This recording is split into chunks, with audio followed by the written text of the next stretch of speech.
Hello everyone, welcome back to my class. कैसे हैं आप लोग? आई होप आप सभी बहुत अच्छे हैं। दोस्तों, लास्ट वीडियो में हमने चैप्टर 6 क्लास 11 का rules of debit and credit start करा था और उसमें हमने उसका सारा थ्योरेटिकल पार्ट कवर कर लिया था, जिसमें हमने देखा था अकाउंट्स क्या होता है, उसका फॉर्मेट हमने देखा था कि डेबिट लेफ्ट साइड डेबिट होती है, राइट साइड क्रेडिट होती है, उसमें एक पर्टिकुलर अकाउंट बनता है। देन उसके बाद हमने उसका बैलेंसिंग भी करा था, उसके बाद हमने उसका क्लासिफिकेशन करा था। क्लासिफिकेशन में हमने देखा था उसके पास एक ट्रेडिशनल अप्रोच से हम अकाउंट्स बना सकते हैं और एक मॉडर्न अप्रोच से अकाउंट बना सकते हैं। उसी के बेस पर आज हमने अपने कुछ क्वेश्चंस लिखे हुए हैं जो आज हम करने जा रहे हैं। इससे पहले कि हम क्वेश्चंस करें, मैं आपको लास्ट क्लास का जो मेन पार्ट था, जो दो अप्रोच थे अकाउंट बनाने के, ट्रेडिशनल अप्रोच और मॉडर्न अप्रोच, आपको मैं पहले समझाऊंगा, क्वेश्चन करूंगा, फिर मैं मॉडर्न अप्रोच समझाऊंगा, मैं उसके क्वेश्चन करूंगा। इससे क्या होगा, इससे आपको समझने में बहुत इजी होगा। सो चलो स्टार्ट करते हैं। सबसे पहले अगर हम बात करते हैं क्लासिफिकेशन ऑफ अकाउंट्स, हम अकाउंट्स को क्लासिफाई करते हैं, क्लासिफिकेशन ऑफ अकाउंट्स। हमने बात करी हम अकाउंट को दो तरीके से बना सकते थे। एक हमने बोला था ट्रेडिशनल अप्रोच से और दूसरा हमने बात करी थी मॉडर्न अप्रोच। देखो, ट्रेडिशनल अप्रोच नाम से पता चला कि पुराने समय में जो अकाउंट्स हमारे बनते थे, पुराने समय में ऐसा नहीं, बहुत पुराने, जब स्टार्टिंग हुई तो हमारे पास जो अप्रोच आई उसको कहा गया ट्रेडिशनल अप्रोच, और जब अब करंट टाइम में जो यूज हो रहा है वो है हमारा मॉडर्न अप्रोच। दोनों ही अप्रोच ठीक है, बट मॉडर्न अप्रोच हमें क्या देता है, स्पीड देता है, अकाउंट्स बनाने के लिए हेल्प, बहुत फास्ट काम करता है। सो आज के टाइम में जो हम अकाउंट्स बनाते हैं वो इसकी हेल्प से बनाते हैं, तो ये हमारे आज के टाइम में मोस्ट इंपॉर्टेंट मॉडर्न अप्रोच है। बट हम दोनों में समझते हैं। सबसे पहले ट्रेडिशनल अप्रोच में हम समझते हैं, हमें ट्रेडिशनल अप्रोच में तीन तरीके का अकाउंट होता है हमारे पास। पर्सनल अकाउंट, रियल अकाउंट और फिर होता है नॉमिनल अकाउंट। बहुत इजी तरीके से समझेंगे हम। ये मैं सबसे लास्ट में समझाऊंगा, पहले समझाता हूं इसको देन आएंगे पर्सनल। तो रियल अकाउंट हमारा वो अकाउंट होता है जो किससे रिलेटेड होता है, वो रिलेटेड होता है हमारा असेट से। It is account which related to asset, which थोड़ा मार्कर हल्का होगा, which related to asset, जो asset से रिलेटेड होता है। जैसे अगर हम बात करें किसकी, अगर हम बात करते हैं कैश, अगर हम बात करते हैं स्टॉक, हम बात करते हैं फर्नीचर, हम बात करते हैं मशीनरी, हम बात करते हैं कंप्यूटर, ये सारे हमारे लिए क्या है, ये सारे के सारे हमारे लिए असेट है। तो ये रियल अकाउंट के अंदर रियल अकाउंट को रिप्रेजेंट करेंगे। अब हम बात करते हैं हमारा नॉमिनल अकाउंट। नॉमिनल अकाउंट वो अकाउंट होते हैं जो या तो किसी एक्सपेंस को रिप्रेजेंट कर रहे हो, एक्सपेंस से रिलेटेड हो, या वो किसी इनकम से रिलेटेड हो।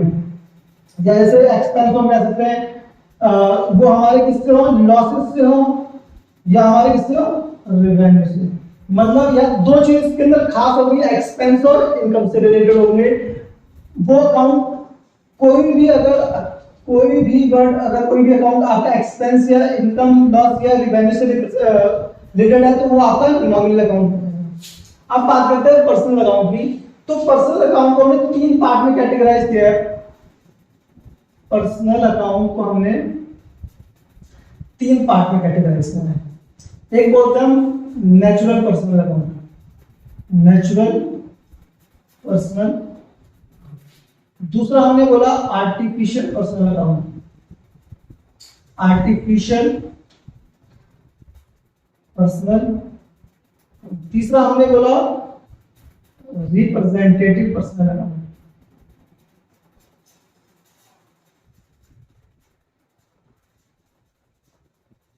ठीक है, आप इसको एक एक करके समझते हैं। नेचुरल पर्सनल अकाउंट क्या होता है? नेचुरल पर्सनल अकाउंट वो पर्सनल अकाउंट होते हैं जो ह्यूमन से क्या होते हैं, जो ह्यूमन से रिलेटेड होते हैं, जो ह्यूमन से कैसे जैसे इसकी डेफिनेशन हमने और दे दी, हुई क्रिएशन ऑफ गॉड, जो गॉड की क्रिएशन से बने हैं। तो बात करें कोई भी जो ह्यूमन है, कोई भी जैसे क्या हो गया, सोनू, मोनू, आकाश, संजीव, ये सारे जो भी नाम है ये क्या है, ये सारे नेचुरल पर्सन लगा होता है, ये क्रिएशन ऑफ गॉड है। ह्यूमंस जो भी होते हैं वो क्रिएशन ऑफ गॉड होते हैं, तो यार नेचुरल पर्सन लगा हूं। अब आता है आर्टिफिशियल पर्सन लगा हूं। आर्टिफिशियल पर्सन लगा हूं वो होते हैं जो ह्यूमंस के द्वारा बनाए जाते हैं। जैसे कोई भी कंपनी हो गई, कोई भी पार्टनरशिप फॉर्म होगा, और कोई भी बिजनेस हो गया। जैसे कोई भी इंडिविजुअल बिजनेस होता है, इंडिविजुअल बिजनेस को क्या कहते हैं, जैसे हम बात करते हैं मोहन इंटरप्राइजेस, मोहन इंटरप्राइजेस, ये भी आपका क्या है, ह्यूमन द्वारा बनाया गया बिजनेस है। हमने कहा Ram and Shyam, Ram and Shyam partnership form, partnership, Ram and Shyam partnership form. फिर हमने बोला ABC limited account, ABC private limited account, या कोई भी हमने क्लब बना दिया, कोई भी हमने कोऑपरेटिव सोसाइटी बना दी, वो सारी किसके अंदर आ जाएगी, वो आपके आ जाएंगे आर्टिफिशियल पर्सनल अकाउंट, जो ह्यूमंस के द्वारा बनाते हैं। जैसे क्लब्स होते हैं, क्लब सर्विस देने के लिए बनाते हैं, वो भी किसमें आएगा, आर्टिफिशियल पर्सनल अकाउंट में आएगा। कोई भी हॉस्पिटल्स हो गए, चैरिटेबल इंस्टीट्यूशन हो गए, जो इसकी मेन चीज है, वो सारे किसमें आ जाएंगे, आर्टिफिशियल अकाउंट में। कोई भी कंपनी हो गई, पार्टनरशिप हो गया, इंडिविजुअल बिजनेस हो गया, वो सब आपके आर्टिफिशियल अकाउंट्स में चले गए। अब आते हैं representative personal account. Representative personal account वो होते हैं, या तो वो किसी इंडिविजुअल को रिप्रेजेंट करते हैं या किसी ग्रुप को रिप्रेजेंट करते हैं। जैसे क्या हो गया, ड्राइंग, जैसे capital, bank, bank overdraft,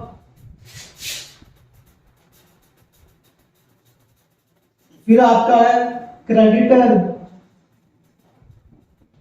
debtor, etcetera.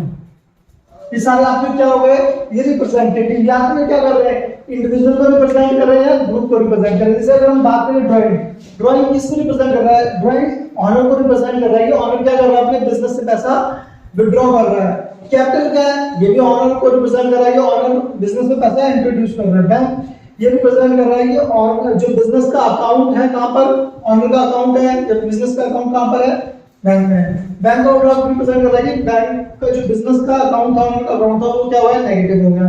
Creditor ये रिप्रेजेंट कर रहा है कि किसी से हमें पैसे देने हैं। डेटर ये रिप्रेजेंट कर रहा है कि हमें किसी को पैसे देने। ओके, तो ये सारे क्या हो गए, रिप्रेजेंटेटिव पर्सनल अकाउंट।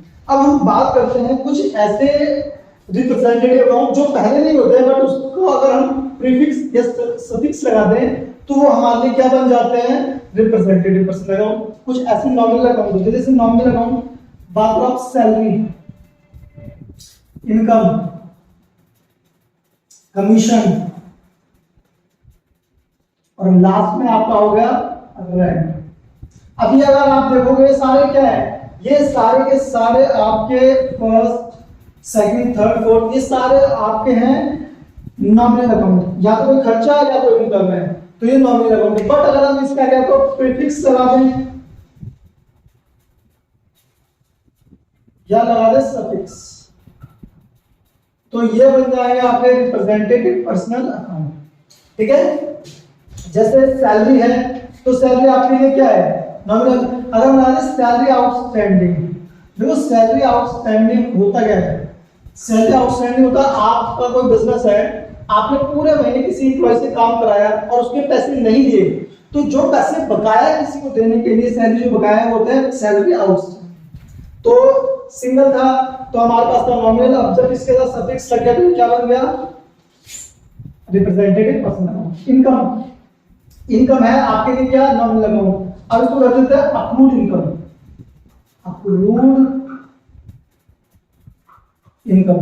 देखो अक्रूड इनकम वो इनकम होती है जो आपने मेहनत तो कर ली जिसके लिए, बट जो आपको पैसा अभी मिला नहीं है, इसको इंग्लिश में कहेंगे income earn but not received. तो आपने पैसा कमा लिया बट मिला नहीं है, तो ये भी आपके लिए क्या बन जाएगा, representative personal account. Commission account, commission क्या होता है भाई? कमीशन सिंपल सा होता है, कमीशन मिलना या देना जो भी चीज है। अब कमीशन के साथ मैं यूज कर लूं अनअर्न कमीशन, अनअर्न कमीशन, मतलब वो कमीशन जो आपने कमाया नहीं है बट आपको क्या हो गया है, मिल गया है, एडवांस में आपको मिल गया है। तो अनअर्न कमीशन क्या होता है? ऐसा पैसा जो आपने कमाया नहीं बट मिल गया है, तो ये भी आपके लिए क्या हो जाएगा? Representative person. लास्ट में गया रेंट, रेंट अब मैं इसका क्या ला दूं? रेंट रिसीव्ड इन एडवांस,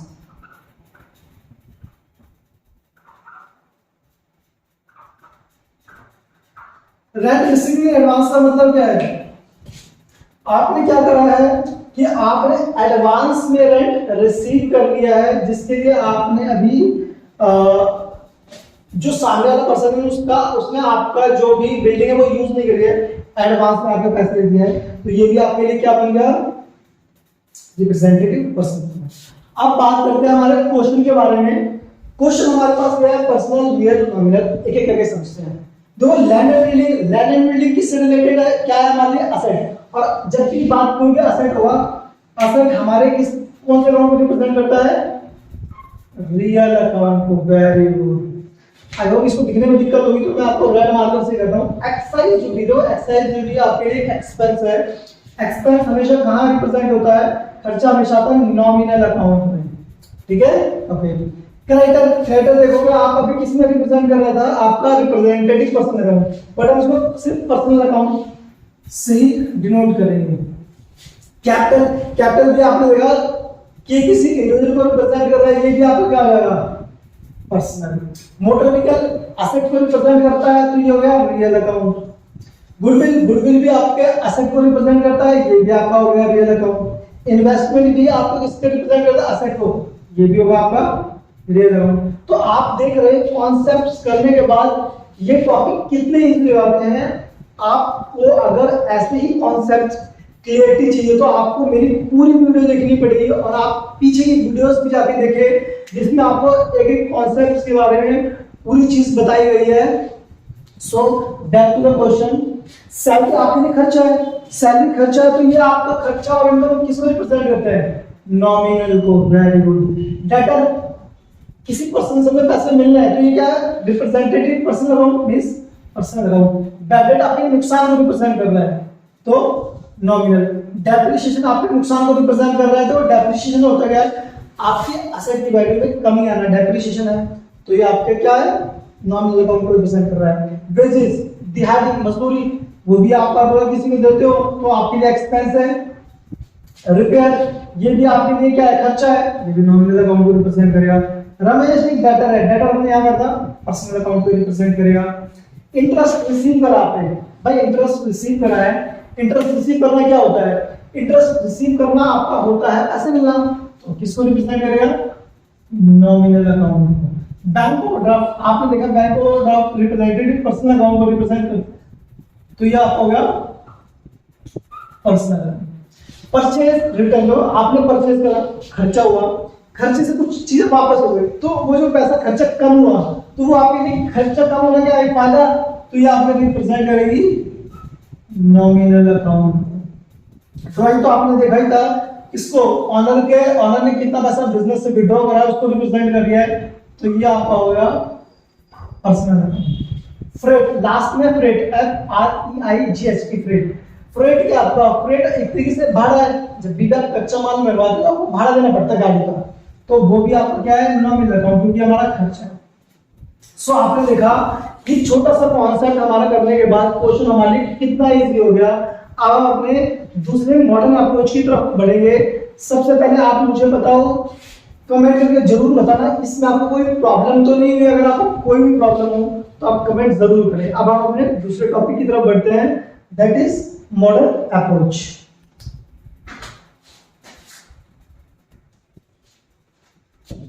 सो हम अपने दूसरे पार्ट की तरफ बढ़ते हैं, जो हमारा अप्रोच था मॉडर्न अप्रोच। मॉडर्न अप्रोच में हम क्या करते हैं? अकाउंट्स को 5 पार्ट में डिवाइड कर देते हैं।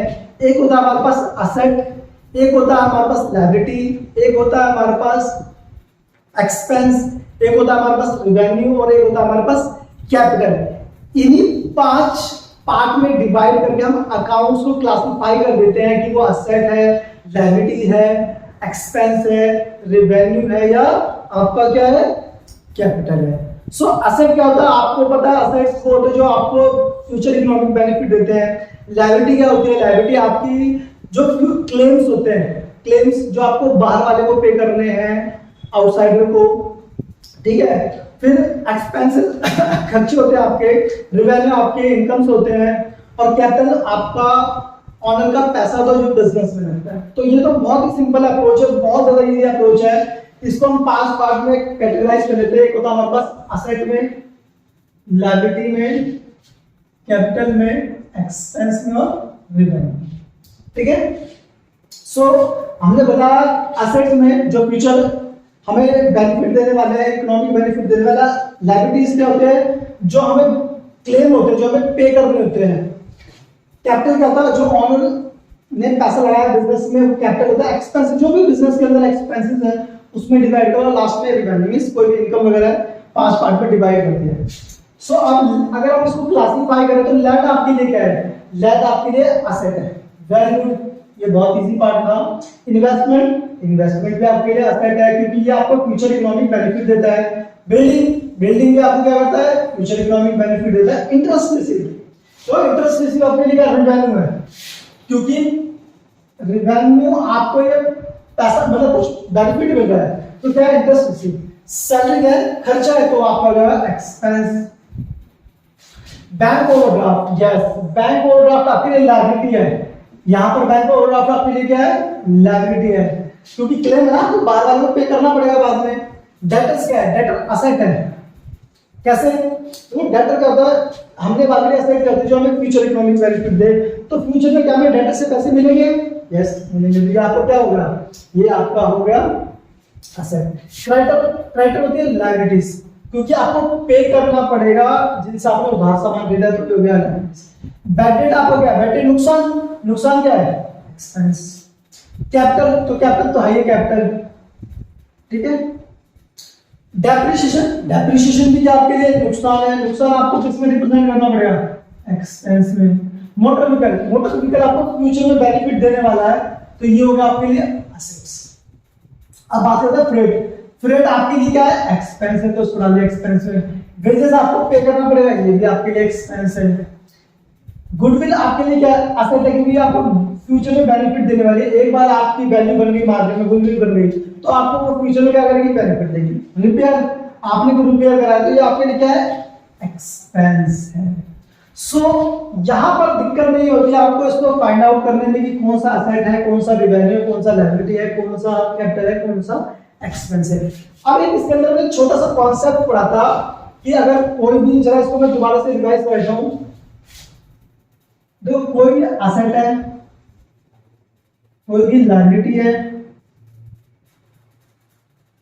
कोई भी, चलो कैपिटल है, कोई भी एक्सपेंस है, और कोई भी रेवेन्यू है। अगर एक्सपेंस, सॉरी, अगर असेट इंक्रीज होगा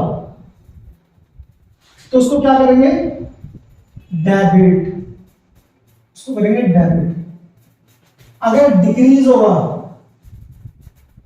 तो उसको करेंगे क्रेडिट, ठीक है। असेट अगर इंक्रीज हुआ तो होगा डेबिट, असेट डिक्रीज हुआ तो होगा क्रेडिट। ये इसके रूल्स है कुछ। फिर लायबिलिटी, लायबिलिटी अगर इंक्रीज हुई, इसका उल्टा होगा, अगर इंक्रीज हुई तो ये क्रेडिट, अगर ये डिक्रीज हुई तो ये हो जाएगी डेबिट, ठीक है। कैपिटल अगर इंक्रीज होगा तो होगा डेबिट, अगर ये डिक्रीज होगा, सॉरी, ये इंक्रीज होगा तो होगा क्रेडिट। क्या होगा, क्रेडिट, और ये होगा डेबिट। अगर आपकी बिजनेस से कैपिटल कम हो रही है तो उसको डेबिट करेंगे। एक्सपेंस अगर बढ़ेंगे तो होगा डेबिट, अगर एक्सपेंस आपके कम होंगे तो उसको करेंगे क्रेडिट। अगर आपके रेवेन्यूज बढ़ेंगे तो होंगे डेबिट, और अगर वो कम होंगे तो होंगे। आई होप ये आप बहुत अच्छे तरीके से समझ रहे हो। जैसे सिंपल सा अगर मैं आपको बताऊं, क्या बिजनेस की कोई भी ट्रांजेक्शन लेते हैं, जैसे मान लो कोई बिजनेस था, उसने उस बिजनेस ने परचेज करा है फर्नीचर ऑन कैश ₹10,000 का। अब देखो क्या हो रहा है, इसमें एक चीज डेबिट होगी तो एक चीज क्रेडिट होगी। वो सबसे पहले पहचानते हैं ट्रांजेक्शन दो ही है, फर्नीचर आया है और कैश गया है। तो फर्नीचर आया है तो फर्नीचर क्या होगा, हम कल लिख देंगे फर्नीचर और लिखेंगे कैश, फर्नीचर अकाउंट और कैश अकाउंट। अब फर्नीचर बड़े पहले पहचानते फर्नीचर क्या है, अब ये क्या है। सबसे पहले हमने पहचाना दोनों ही क्या मान लिए असेट्स हैं, ठीक है। एक हो रहा है इंक्रीज, एक हो रहा है डिक्रीज। फर्नीचर बढ़ा तो उसको करेंगे डेबिट, कैश कम हुआ तो उसको करेंगे क्रेडिट। अब इसका लिखने का तरीका होता है, जब हम जर्नल एंट्री करते हैं इसको लिखते तरीके से, इसको लिखते हैं फर्नीचर अकाउंट, इसको शॉर्ट फॉर्म में लिख देते हैं account debited to cash account. अब यहाँ पे अमाउंट डाल देते हैं 10,000। मैं थोड़ा सा आपको और स्पेसिफिक कर देता हूं, मैं आपको कहां पर बताता हूं। जैसे क्या होता है furniture account debit to cash account, कितना था 10,000।